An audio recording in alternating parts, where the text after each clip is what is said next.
Oi, pessoal, essa aqui é a videoaula referente à atividade 3, é uma continuação da parte de ecologia e é o mesmo conteúdo que está lá no resuminho no Google Sala de Aula. Se vocês preferirem ler, vocês podem ir por lá, se não, vocês podem ver aqui a videoaula, mas também podem acessar os dois se vocês quiserem. Então, hoje a gente vai falar um pouco sobre os ciclos biogeoquímicos e sobre os ecossistemas e biomas, focando um pouco nos biomas brasileiros.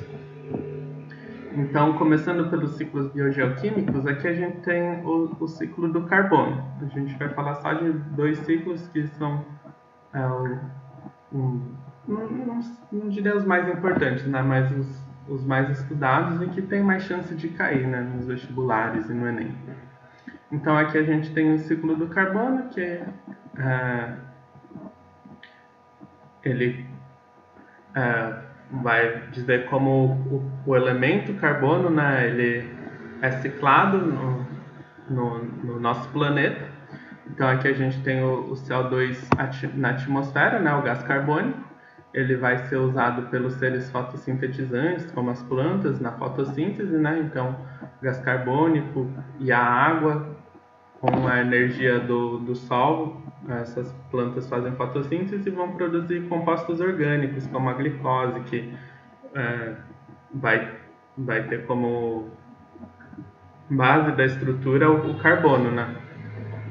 E essa glicose, essa matéria orgânica, ela pode ser aproveitada, né, ou pelo menos parte dela aproveitada pelos herbívoros, que vão consumir essas plantas, e esse carbono que vai ser usado pelos herbívoros, nem parte fica no corpo do animal, né? E esses animais podem ser consumidos por animais carnívoros e por aí vai, né? E todos esses animais e as plantas também, eles respiram.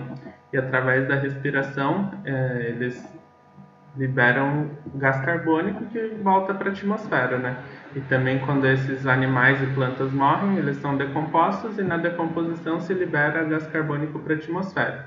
E aí retorna para o ciclo, né?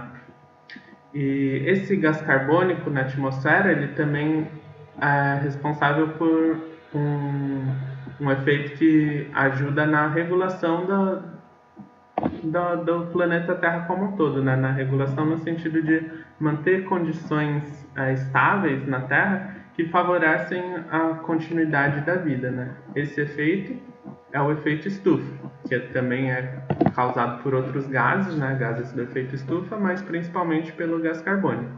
E ele consiste basicamente na meio que no aprisionamento do calor que vem do Sol dentro da Terra. Então, os raios solares vão incidir sobre a superfície da Terra e parte deles vai ser refletido de volta para o espaço. Só que nem tudo isso que é refletido de volta para o espaço vai embora. Parte é refletido de volta para a Terra, nessas setinhas vermelhas, pelos gases do efeito estufa, né? Então, quanto mais gases do efeito estufa tem, mais calor a gente retém dentro da atmosfera terrestre, né?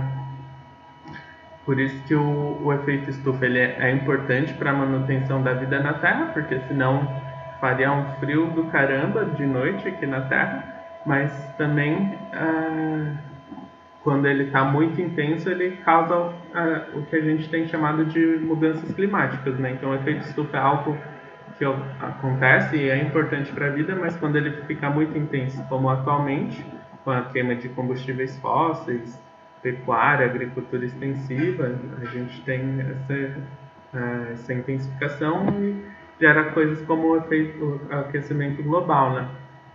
Que é um aquecimento da Terra na média das temperaturas, né? Claro que devido a como rolam as correntes marítimas, as correntes de ar, em alguns lugares pode até se tornarem mais frios, né, com as mudanças climáticas, mas na média geral a gente tem um aquecimento e por isso se fala em aquecimento global, né?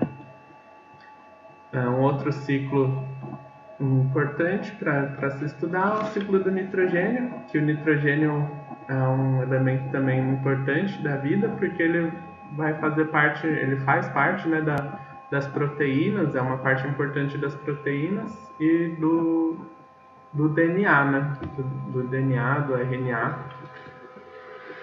E esse nitrogênio, ele também é um elemento muito abundante na atmosfera, no gás nitrogênio, né, o N2. Só que esse gás ele não é absorvível nem pelas plantas, nem por nós animais. Então, ele só é absorvível em outras formas, como amônia, nitrito e nitrato, né? Ele é absorvível pelas plantas. E esse nitrogênio da atmosfera, ele pode ser fixado no solo e ser transformado em amônia por algumas bactérias, que vão fazer esse processo que chama fixação, que vai fixar esse nitrogênio da atmosfera no solo.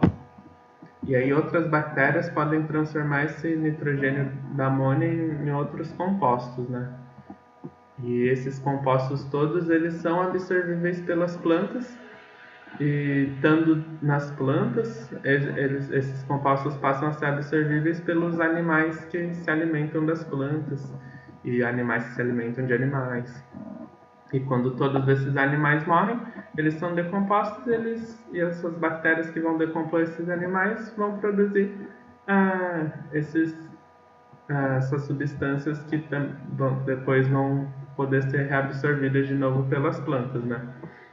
E também tem bactérias que vão pegar esse nitrogênio que está fixado no solo e vão produzir gás nitrogênio através desse processo que a gente chama de desnitrificação, né? E aí a gente tem um ciclo mesmo, né? Em que essa matéria, né, esse elemento vai sendo ciclado, né? Diferente daquele lance da energia, do fluxo de energia, que ele só vai, né? A matéria ela é ciclada, beleza? E por ser um nutriente muito importante para as plantas, o nitrogênio ele é muito usado em fertilizantes sintéticos, junto com fósforo e potássio, que também são outros nutrientes importantes para as plantas. E aí ele tem até um nome de fertilizante, né, que é o NPK, que o N é de nitrogênio, o P é o símbolo do fósforo, né, e o K o símbolo do potássio. E aí esses nutrientes, esses fertilizantes sintéticos, eles são utilizados em larga escala nas monoculturas, né?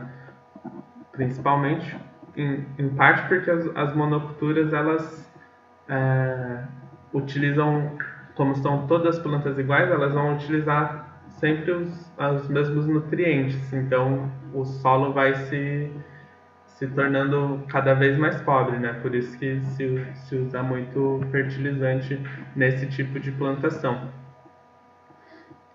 E esse excesso de uso de fertilizante, que às vezes até usam mais do que o necessário, ele pode ser levado pela água da chuva para os rios e lagos e causar um processo que a gente chama de eutrofização, em que esses nutrientes vão servir para as algas se proliferarem mais, né? E essa grande proliferação de algas unicelulares que vão deixar a água verde, elas vão sombrear as algas que estão embaixo. Então vai ter tanta alga que as de cima sombreiam as que estão embaixo, as que estão embaixo sem luz elas morrem, mortas elas vão ser decompostas, e na decomposição o oxigênio da água vai ser utilizado e vai ser liberado gás carbônico. E aí os animais, os organismos que ali necessitam desse oxigênio vão morrer. E aí vai ter mais matéria orgânica que vai causar mais decomposição e vai deixar a água toda podre. E isso também pode ser causado por despejo de esgoto na água, porque daí já é muita matéria orgânica que está sendo despejada naquele lugar, né? E no caso de plantações tem alternativas para o uso desses fertilizantes sintéticos, né? Que nem já há muito tempo se conhece as formas de plantação em consórcio, que se você pega plantas que meio que se dão bem juntas e coloca planta elas juntas, né? Então, por exemplo, uma planta que gosta de mais sombra, você pode plantar embaixo de uma planta que não é tão tolerante à sombra. Debaixo de uma planta que que não é tão tolerante à sombra, que gosta de mais sol, né? Que cresce melhor com mais sol. E também podem ser plantas que têm necessidades diferentes de nutrientes, né? Todas precisam do nitrogênio, por exemplo, mas umas podem precisar de mais, outras de menos. E se você planta elas juntas, elas não vão competir tanto, né? E também tem a adubação verde, que é o uso de plantas que, como as leguminosas, né, que é a família do feijão, que elas formam nódulos nas raízes delas, e esses nódulos eles abrigam bactérias que são aquelas bactérias fixadoras. E essas bactérias fixadoras vão fixar nitrogênio no solo, então mesmo que o solo seja pobre em nitrogênio, essas plantas vão crescer bem. E aí se você planta elas, depois que você colhe o feijão, por exemplo, você corta as plantas e deixa lá no solo para elas serem decompostas, elas vão liberar o nitrogênio que elas absorveram no solo de volta e isso vai fertilizar o solo sem necessidade de fertilizantes químicos, né? Então, dos ciclos biogeoquímicos é mais ou menos isso. Se vocês tiverem alguma dúvida, podem falar comigo. E aí eu vou falar um pouco agora sobre os ecossistemas e biomas.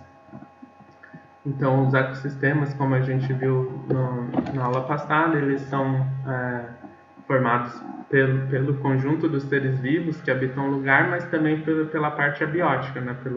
Pelas montanhas, lagos, pedras, solo, ar.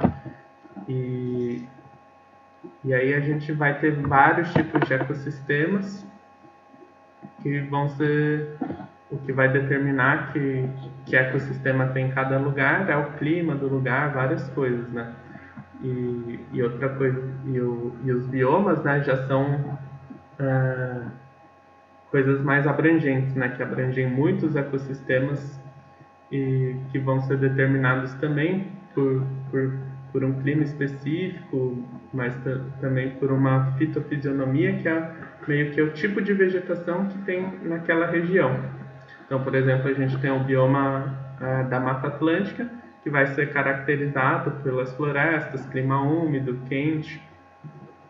E claro que dentro do bioma Mata Atlântica você vai ter outros ecossistemas menores que não são tão característicos, mas que estão dentro desse grande bioma, né? Dentro do bioma Mata Atlântica a gente tem as florestas de araucária, que são aquele pinheiro brasileiro, né? Que tem mais no sul do Brasil. Mas também tem por aqui, em Cotia tem. Não sei se é nativo, mas tem. Mas, enfim, vamos lá. Uma coisa que vai influenciar em que tipo de ecossistema tem em cada lugar é a inclinação do eixo da Terra, que vai influenciar no quanto de sol incide em cada latitude da Terra, né? Então, quanto mais próximo da linha do Equador, que é a latitude zero, né? Maior vai ser a estabilidade dessa incidência de sol ao longo do ano, né? Então, ao longo de todo o ano vai ter alta incidência de sol e vai ser calor, vai ser quente, né?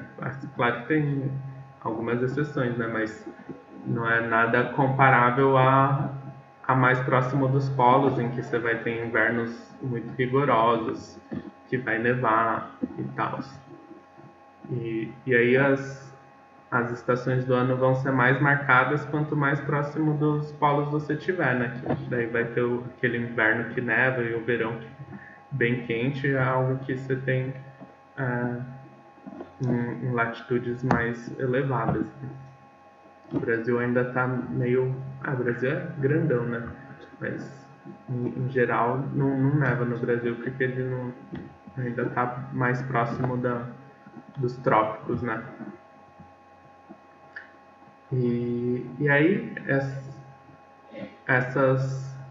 a latitude em que se encontra um lugar, né, vai determinar o clima que vai ter aquele lugar. ou vai contribuir para essa determinação, né? Então, se a gente vê aqui clima equatorial, obviamente tem mais próximo da linha do Equador. Clima tropical úmido tem em volta, né, dessa linha do Equador. Daí você vai vendo aqui os climas e realmente tem bate um pouco com as latitudes, né? E associado a esses climas, a gente vai ter os grandes ecossistemas, né? Então, por exemplo, floresta tropical, que é um ecossistema que abrange vários ecossistemas menores, você vai ter mais perto dos trópicos, de onde tem clima tropical ou clima equatorial, né? Já, é, por exemplo, a taiga, que é as florestas de pinheiros, que não a floresta de araucária, né, mas aquelas florestas de pinheiro onde neva, vai ter mais perto do polo, né, daqui do polo norte. Não é no polo norte, mas mais próximo, né, bem longe da linha do Equador. Mas, enfim, esses são exemplos. E aí, outra coisa que vai influenciar na determinação desses ecossistemas é o relevo. Então, aqui a gente tem a savana africana, que é na Tanzânia, e aqui no topo do Monte Kilimanjaro a gente tem neve, no meio da savana tem neve, porque uma coisa que vai influenciar ter esse clima aqui em cima, onde neva, é a altitude. Quanto maior a altitude, menor a temperatura, em geral, né? Então, o relevo também afeta isso. Outra coisa que o relevo afeta é na precipitação, no regime de chuvas de um lugar. Que nem aqui na Serra do Mar, no Brasil, né? A gente tem uma serra perto do mar e as nuvens que estão vindo do mar, elas se elevam, né? Por causa da serra, e quando elas se elevam, elas abaixam a temperatura e elas acabam precipitando, acaba chovendo. E aí a gente vai ter uma serra do mar úmida que vai ter a Mata Atlântica, né, que é um ecossistema úmido e quente, né? E aí esse ar, depois que já rolou a precipitação, esse ar vai para o interior do continente já mais seco. E aqui a gente tem um mapinha, né, que exemplifica não, que vai mostrar em que regiões do Brasil predomina cada um dos biomas, né? Então a gente tem a Amazônia, a Mata Atlântica, que são florestas tropicais, clima úmido, quente, aquelas florestas densas, né? A gente tem o Cerrado, que já tem uma cara de seco, mas ele tem muitas águas subterrâneas, né? Tanto que chamam o Cerrado de berço das águas. Então vai ter lugares com mais vegetação baixa, mas também vai ter algumas árvores, alguns lugares com árvores e árvores com raízes profundas que conseguem alcançar essas águas subterrâneas.